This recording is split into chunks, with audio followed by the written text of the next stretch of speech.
Time now for our live coverage from Davos, and in fact NDTV's group editor Barkhatat has with her cricketer turned politician Imran Khan.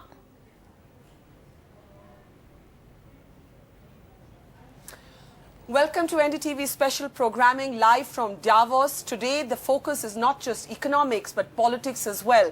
And for the first time, as leaders and politicians from across the world troop into Switzerland, there is also a special session on terrorism and security, really a theme for our times. On this session, not just India's Home Minister, Mr. P. Chidambaram, but also somebody we all know and love in India and follow quite closely, cricketer turned politician Imran Khan. He's here with us at the NDTV studio. Pleasure to have you with us, Imran. Always nice to see you. Terrorism being a kind of backdrop of a discussion here in these, peaceful-looking snowy mountains. For Pakistan, perhaps almost an existential crisis in some ways, isn't it? Well, terrorism affects economics. Yeah. Pakistan is probably the biggest casualty today because of terrorism. Not just that we are cutting down on our very low education budget.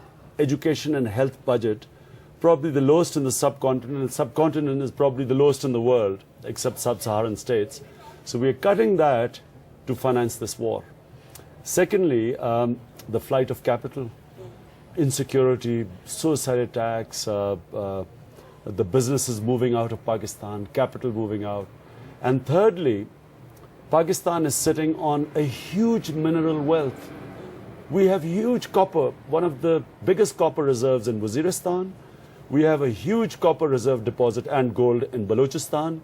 We have probably the biggest coal fields, coal reserves. 180 billion tons of coal in Thar. Yeah. But because of this terrorism and because of militancy, we can't do anything in Waziristan. Balochistan is on fire. So the country is held hostage to this. You said after Salman Taseer's assassination, you said this in an interview, that it wasn't so much about a shrinking space for moderates, but that a kind of radicalization had seeped into Pakistani society, and even people like yourself would now think very carefully before speaking on sensitive subjects like the blasphemy law. Are you saying that even someone like Imran Khan today is scared in Pakistan? Well, put it this way. When there is a crisis, when times are desperate, the moderates shrink because the people from the moderates move towards extremes. For instance, in Europe, when there's unemployment, the racist parties rise up. Suddenly the membership grows. And I remember in England, skinheads used to beat up Pakistanis and Indians whenever there was unemployment. But this is much more severe than that. The war on terror has become, in the eyes of majority of people in Pakistan and the Muslim world, war against Islam. The moment it becomes war against Islam, then there's a divide in Pakistan which has been increased polarization. Either you are pro-America, anti-Islam, or you are pro-Islam and anti-America. But it's not really that kind of war. That's the way the fundamentalists portray it. Or do you believe it is actually a war against Islam? But it is America losing the battle for hearts and minds. Terrorism.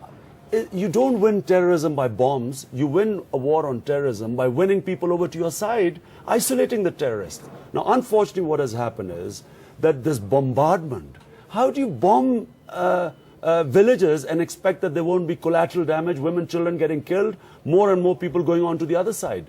Unfortunately, the military operations and this bombardment, the drone attacks, all it has done is that it has isolated the majority of the population, which considers it a war against Islam, especially Iraq. Remember, Iraq had nothing to do with either 9/11 or with Al-Qaeda.